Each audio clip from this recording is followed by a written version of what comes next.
What's up, everybody? Welcome back to the Properties and Pour-Overs podcast. My name is Adam Colburn, and today I have a very special guest, my buddy Paul Rodriguez. What's going on, Paul? What's going on, Adam? Thanks for having me, man. I'm a big fan of the podcast, so it's awesome to finally be on here. I appreciate it, brother. Yeah, thanks for taking the time. It's awesome. So, Of to course. introduce yourself to our audience, can you tell me where you're located in the country and what you're focusing on right now? Absolutely. So I'm based out of Tampa, Florida, but ironically enough, my main market is Houston, Texas. So Okay, I'm mainly doing capital raising. So I raise money for short-term projects, long-term projects, new construction, hotel conversions. I pretty much raise money for everything. amazing. That's awesome. How long have you Yeah. been in the capital raising space? I'm fairly new to it. I would say less than 6 months. Okay, For probably the past 2, 3 years that I was doing wholesaling, okay, and I kind of transitioned out of that. Instead of getting like the transactional money, I decided that I wanted to try and get some equity in some deals, and sure. that's kind of been the driving force moving forward. Right on. Cool, man. So, 6 months in specific capital raising, but about 2 to 3 years in real estate as a whole. Yeah, yeah, not a ton of real estate experience outside of wholesaling in those 2 years, but yeah, I decided that real estate was going to be my thing, and I think I'm still like trying to figure it out Sure. Aren't we all? on yeah, what direction you want to go. Yeah, Life has so many different avenues it takes you down, but for sure. regardless, happy to be here. I love it, dude. That's awesome. Well, so kind of backing things up, like what brought you to real estate? What were you doing before, and what was kind of that like spark that interest you in real estate investing? So real estate was kind of something that was always around. My dad owned a portfolio. He was self-managed. He had about 50 properties. Ended Okay. up losing it in the recession in like 2008, 2009. Yeah. And so it was kind of like a weird scenario where I was born into it and then it was taken away, right? Sure. And so at the end of high school, I was like, oh, well, maybe I'll go play football somewhere. Did get any offers, wasn't very good. And so I had a tough conversation with my dad one day, and he's like, you should go into the military, bro. So I did that. I did Air Force for 7 years, and Okay. while I was there at like my first base, I helped my supervisor fix and flip a duplex. Cool. And so yeah, one day he just shows up, gives me a check. He's like, "Hey, this is your cut from the flip." And I was like, "Oh crap, I didn't even like realize I was going to make any money on this. I just thought I was helping my buddy out." Yeah, that's awesome. And yeah, that was kind of like my spark. And so after that, I got stationed overseas for a while. But I told my wife, like while we were over there, I was like, when we get back stateside, it is game over. I'm going to be investing in real estate. I don't care how I do it. I don't, I just know it's something I want to do. Love it. And yeah, my partner was an agent at the time when I got back, and ever since then, it's just kind of been a match made in heaven. Yeah, I love it. So obviously, you and Mike, did you guys know each other previously? Like how did that relationship start? Yeah, we were buddies in high school, Okay. funny enough. Yeah, Cool. he so we had a mutual friend in like the beginning of high school that Mm-hmm. introduced us. Yeah. And dude, we were became thick as thieves ever since Nice. then. I And love it. just yeah, like he obviously went out, did college. I went to the military, and we kind of went our separate ways for like 4 or 5 years. And Yeah. then got back together, started hanging out again. Playing Xbox, like Sure. because during COVID and all that, everybody's playing Yeah. Call of Duty Warzone. Right. And kind of towards the tail end of COVID, we were like, dude, we should start a business. Like, I don't know Nice. what we're gonna do, but it's gonna have something to do with real estate. Yeah. So That's it's cool, always it's man. always been the destiny. Yeah. I love it. That's awesome. Yeah, dude, there's nothing better than making money with your friends. Like it's so cool. And like there's so many opportunities to do that in this space, so that's awesome. So, okay, so you guys teamed up and then first order of business, you guys went into the wholesaling? Yeah, yeah. Started out in some smaller markets doing, 10, $15,000 assignments in Kansas City and some Cleveland and kind of like those smaller tertiary markets. Mm-hmm. No larger metros, just easy Right. little, JV deals and stuff like that. And Sure. then I would say probably about 2 years in, we pivoted to just being dispo. So we Okay. would uh we would let other people lock up the deals, and Mm-hmm. then once they were under contract, we marketed them and sold them. And that was Sure. that was like our bread and butter for a while. Yeah. We saw some pretty good success, and but ultimately we weren't like satisfied. Like we felt Hmm. very much like on the outside of things. So we were Right. like, we got to switch this up. We got to figure it out. But for a while, we didn't know what to do, so we just stuck with it. Yeah, And like with consistency, you never want to give up. And so for we sure. stuck with it probably longer than we should have, to be honest. Yeah. But Yeah, well, I mean, you're still making money, right? So it's like it's not that bad of a situation, right? It's like we'll keep doing this until something better arises, but why turn off the faucet if we don't have to? Um, so okay, so what was that like unique pivot point to get more into like looking for equity? Was it that feeling of like you're kind of on the outskirts looking in, like I'm investing but not really because I'm just moving paper? Like what was the like the motivating factor to kind of switch out of wholesaling and going more towards like the buy and hold or now like the capital raising?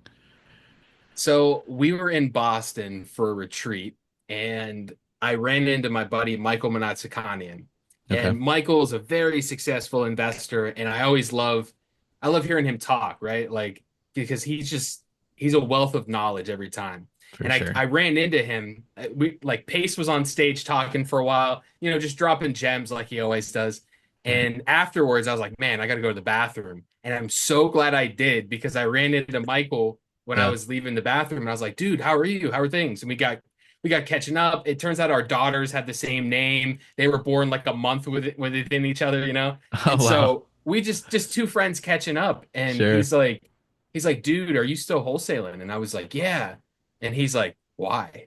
And I was like, what do you mean? Like it's active income, like it's good, good for the business, good Sure. profit, not a huge overhead, like I'm Right. naming all these things. And he's like, bro, like, he's like, you don't have any ownership in that. Yeah. And I was like, yeah, but like, and he's like, yeah, but no. Like, what do you mean? Like you need to become a capital raiser. And I was like, why? And he was like, because you can actually like own some stuff with that instead of just selling everything. Right. And like, I remember I got back to the hotel, like back to the room, and I remember Hmm. looking at Mike and being like, we could raise capital. Yeah. Like, why are we not doing this already? And he's like, I don't know. I guess we've never like had this conversation. And Sure. so we just dove into it from there. Like, I think it was probably like the second or third night in Boston. We just Hmm. like everybody else went to sleep and we stayed up all night watching like capital raising videos and like Yeah. I dove into it, bro, and I became like obsessed. So Yeah. like whenever that was Halloween. Hmm. And so from that time until this year, like I've just been full speed ahead, all things capital raising, understanding how lenders work, like trying to figure out how to price out the best private money lenders and all that kind Yeah. of stuff. And yeah, absolute blessing, bro. I'm so happy to be here and to be doing this. That's awesome, man. Yeah, that's cool. Yeah, Michael is crushing it, and so that's great that he kind of gave that epiphany to you, like time to step up and actually own something. That's cool. So, I mean, that's not a lot of time, but obviously, like I think that like obsessive trait is in a lot of us, especially like the visionaries and the entrepreneurs, right? And so we just want to get after it and it doesn't feel like work because we just love doing it. We love learning. We love like expanding our minds. So, but capital raising can be like a little daunting, especially when you're getting started and you're not having like a ton of training behind you. Like, how has that journey been? And like, what are some tips that you could give to somebody that's like, hey, I need to start raising money for my fix and flips? Or maybe another wholesaler is like, you know what? It's time to actually take one of these down. Like, what are some strategies that you're using to reach out to lenders? Are you only dealing with like savvy folks, or are you going to like your sphere of influence, like family and friends, and letting them know? Like, shed some light on that. My biggest advice that I could give to somebody who's looking to get into raising capital would be leverage the people that already have the existing product, right? So what I did is I had the conversation with my partner Mike, and I said, okay, we can either try and raise capital for like our deals, but we don't have a ton of experience in fix and flipping and taking down properties. We're wholesalers, right? Right. And so I was like, it doesn't make a whole lot of sense, right? Because the first thing they're going to ask is, what's your experience? How many of these have you done? Sure. And our answer would be none, right? Yeah. And so we would probably just not get the money. Hmm. So then like probably like a week after we got into all this, we had Liuver on the podcast. And my buddy Liuver Sauno, he's an owners club with us as well. Yeah, And lovely over. he does amazing work. Like he's doing so many fix and flips, so many burrs. Like the guy lives, eats, breathes real estate. Yeah. And so during that podcast, he was like, guys, if you're ever interested in maybe stepping out of your lane, I would love to be a resource. Like use me as leverage, right?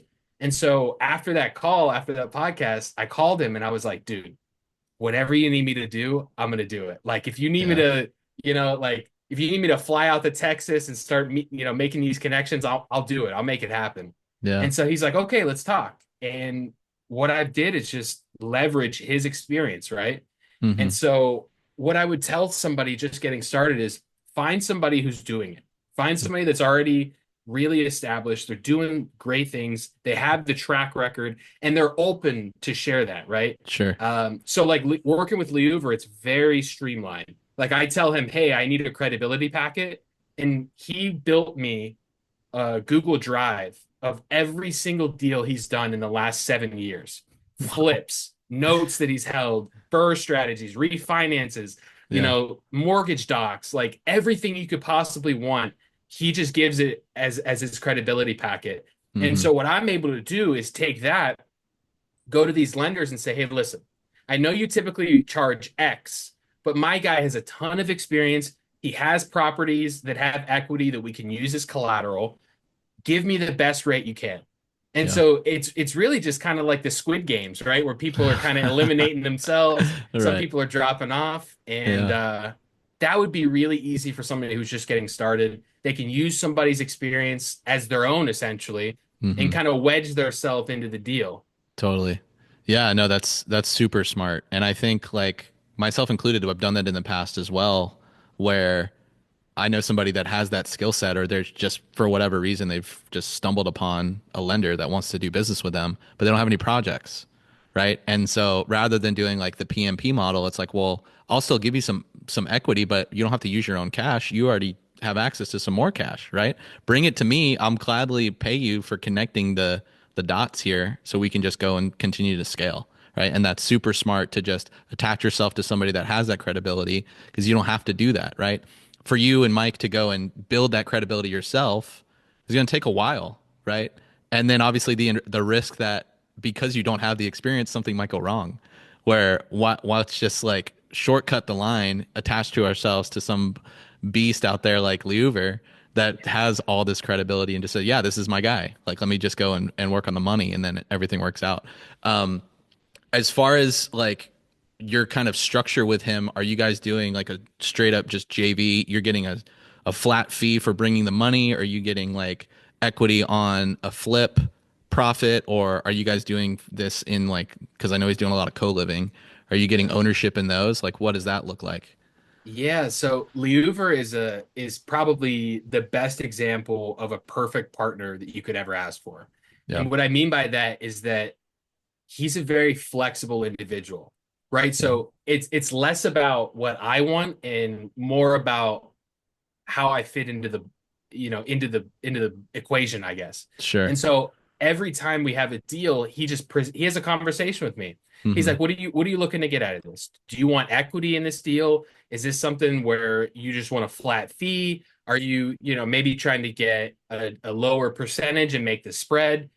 And that's the beauty of having a good relationship with somebody is it doesn't have to be like cookie cutter. It doesn't have to be the same thing over and over again. Sure. And so answer your question, it varies, Yeah. right? Like I have projects with him right now where I'll get equity, Hmm. like that's been established. I have ones where I get flat fee. Yeah. Sometimes there's deals where I'm like, hey, that's awesome for you guys. I want no part of it, right? Like, Sure. and it's nice to have that flexibility of not being Yeah. locked in one way or the other. Totally. No, I think that makes sense for both parties, right? Make it a case by case because you could be potentially selling yourself short if it's just like, hey, pay me 5 grand if I bring the money. But now he has this amazing multifamily opportunity that he's going to make multiple six figures. You only made 5 grand, but the project wouldn't get done unless you brought the cash, right? Like it's got to be equitable, right? And that's how I work with my guys as well. And so having that open line of communication where it's like, let's make this a win-win so we can continue to grow and scale together is super smart. Yeah, that's awesome, man. I love that. And so, I mean, obviously, getting into a completely different side of real estate, making the pivot, I'm sure you've had some challenges. Like, what's something that's come up in the last few months while you've been focusing on capital raising that was like a hurdle you had to overcome, and how did you kind of handle that? I would say the legwork is probably the hardest part. And what I mean Mhm. by that is filtering out the people that aren't serious. Sure. Because the easiest way to get lenders is to post on social media, right? Yeah. Show them the deals that you've done, show them your track record, your credibility, show them working with partners. You know what I mean? Hmm. That adds a layer of credibility that is so hard to break, right? Yeah. And so the problem with that is when you open that gate, it's like a mass influx of people. And think of like if you ever see one of those above ground pools and then somebody accidentally hits it with like a chainsaw or an axe or something, all the water Right. comes seeping out. Sure. Yeah. That's the same principle. Like you start posting it on Facebook and on Instagram, and then all of a sudden your DMs every single day now for me. I get 100 DMs from people saying, "Hey, do you need gap funding? Hey, do you need a PML? Hey, do you Hmm. need money? I can offer this. I can offer that." And I'm Right. like, "Holy crap, guys! I didn't ask for any of this. I just asked for what I asked for, you know?" Sure. Yeah. But it's kind of one of those things where it's time. It's a lot of time. It's a time sink. And Yeah. it's one of those things where you have to be on your phone 24/7. And Right. not a lot of people are willing to do that. You know, Yeah. like I'm a father to a small child. You know, I'm a parent, and that's really hard. Like knowing that it doesn't matter that my kid's smiling and trying to hug me and play with me, like I have to answer my phone. Right. And that's one of the probably the biggest hurdles with capital raising. It's Hmm. just you have to be available 24/7. Otherwise, you get lapped. You get left in the past, you get left in the dust. Yeah. So yeah, respecting your time is like the biggest thing with this, and Yeah. that's really hard to do. It's hard to Totally. balance. Bro, completely understand. I got a wife and three kids myself, and yeah, finding time to shut it off is really hard. Like, and I don't think balance really exists, right? It's finding that like harmony where you can ebb and flow, still obviously be present with your family and have those certain moments where it's like phones upside down or not even in the room, like let's just be us, but then also being willing to be a little bit flexible and maybe I'm pushing my kid on the swing while I'm also on a call, right? Like Yeah. it's just having to adjust, right? And so yeah, that's super good. So as far as like your goals for the next like year or so, what does that look like? Are you guys looking to get into more ownership or and like continue your partnership with Liuver? Looking at bigger types of deals like multifamily and stuff? Like tell me about that. Like what's your big vision with this? Our vision is to create a fund, and you know, I think that that looks different depending on who you ask, right? It could be a fund of funds first that grows into eventually our own fund, but the goal is to keep compounding on all the success we've had so far. So just in the last week, I've raised 300 grand for three different projects, you know, totaling 300 grand. Yeah. And my goal for this year was to raise $1 million. Like once I really set my goal on capital raising, I was like, if Hmm. I can raise $1 million this year, that would open up things in my mind that give me that proof of concept to kind of go for the bigger and better things. Yeah. So moving forward, I'm already a third of the way to my yearly goal, and Yeah, dude. it's February 3rd, I think. Yeah. Yeah. February 3rd, I'm a third of the way there. So I'm realizing that my goal isn't high enough. Right. Right. And so I had a conversation with Lee Hoover and I told him, listen, we've had all this success. I want to keep investing in us. I want to invest in the relationship that we have because I don't want you to ever feel like, you know, I get some success with you and then I go take it to somebody else and leverage the relationship that you and I built. Like, no, like you gave me an opportunity and I want to show you that I'm thankful and grateful for that.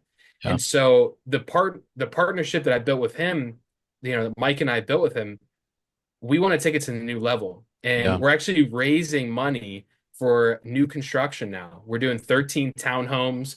We're going to do it ground up construction, which is my first development project. So I'm super freaking excited about that. But Love it's it. stuff like that. Like that's what motivates me. I want to take my relationships to the next level. I want to add value everywhere I go. But more Yeah. importantly, I want to provide affordable housing for people. Like, Mm, dude, I go on Zillow rental app all the time whenever I'm, driving an area and I just look at how expensive it is just to live out here. And yeah. I'm like, dude, I don't understand how people are surviving. Right. Like this is insane. Like I want to be a force for good, and that's what I'm able to do with that partnership. And Yeah. so I just want to keep doing that. I want to keep being super consistent, and ultimately, new construction and development is, I think, how we do that. Sure. Yeah, dude, that's awesome. Yeah, I mean, I think that's the biggest challenge in the real estate space right now, and probably for the next decade, is affordable housing. And so, kind of being on the forefront of that, like you guys doing the co-living stuff. Obviously, I'm doing my sober living things as well. I think it's huge and it's super impactful for the community. So, I mean, that's inspiring stuff, bro. I love it. That's awesome. So, I mean, we're getting into capital raising. We're doing that. We're gonna start doing some new builds and things like that. All in like a couple months, you've raised 300 grand, dude. That's killer. That's awesome. I know guys that have been in the space for years that are like in that range, dude. So super proud of you. That's awesome, bro. Um, Thank you, brother. if somebody's watching this, they want to invest in some of these projects or just want to chat with you and maybe kind of pick your brain on what you've learned so far in your journey, like where can they reach out to you? I would say reach out to me on Instagram. My ad is at Paul's Investing, and you could DM me the word grow, and we'll get started with everything. Um, if you guys want to invest in the deals, I've always got deals. I typically post my deals in fractional.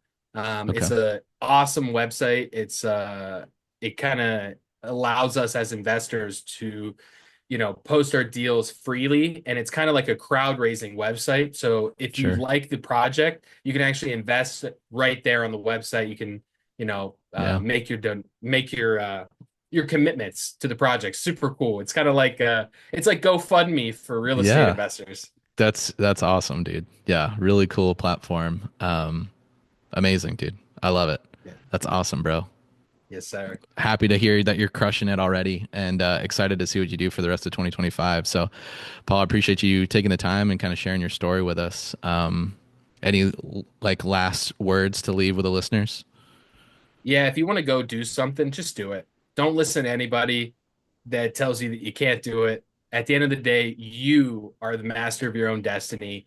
And if you need help with anything, I'm always just a DM, a text, a call away. I'm here to help. So if you guys are looking to get into capital raising and you're like, holy crap, where do I start? What resources do I need? Reach out to me and I'd be happy to help. Amazing. That's awesome, bro. Again, Paul, thanks so much for your time. Guys, thanks for watching. Like, comment, subscribe, all that good stuff. Until the next one, I will catch you later. Peace. Thanks, Adam.